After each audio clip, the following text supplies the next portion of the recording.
I never thought I'd get married like this in a wedding dress I didn't pick, with vows I didn't write, to a man I barely knew. But everyone in town feared. The whispers called him Vincent Romano, the most dangerous man in the city.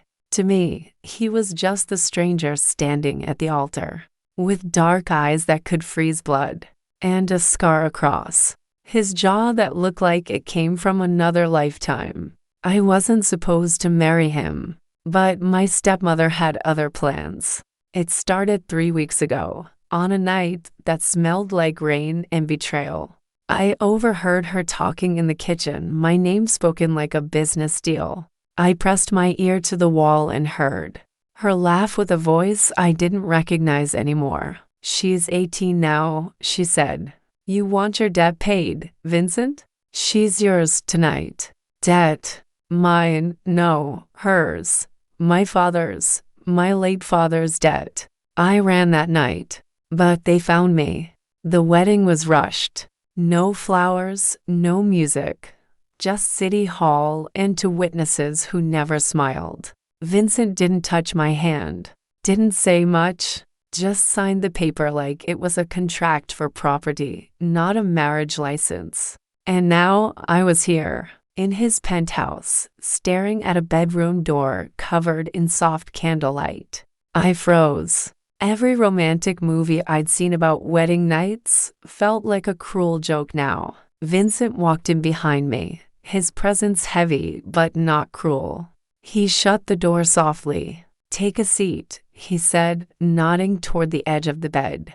My hands shook. "If this is about, I'm not going to touch you," he cut in, voice low but firm.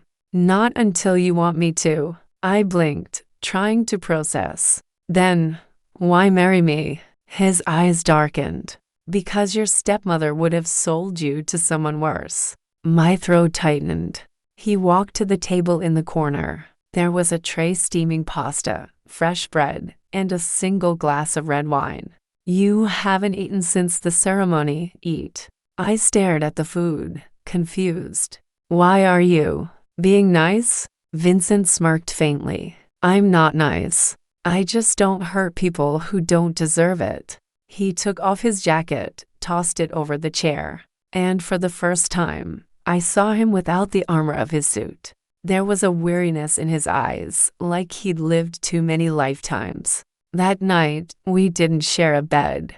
He slept on the sofa by the window, the city lights reflecting off his face.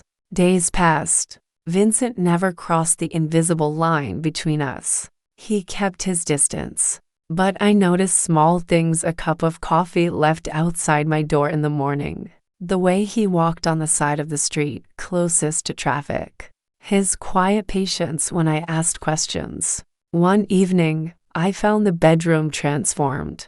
Rose petals scattered across the bed, candles glowing, soft music playing. My heart raced, but not from fear. Vincent stood by the doorway, watching my reaction. "It's been a month," he said. "I thought maybe we could start over, not as a deal, but as two people." I looked at him, this man the world called a monster, and saw something else: someone who had given me time, safety, and choice. I stepped forward, my voice barely a whisper. "I think I'd like that." And for the first time, Vincent smiled. Not the guarded smirk, not the cold businessman's grin, a real smile. That night, we didn't rush. We talked until the candles burned low, about everything from childhood dreams to the scars we carried. And somewhere between laughter and silence, I realized my first night with the mafia wasn't about fear at all.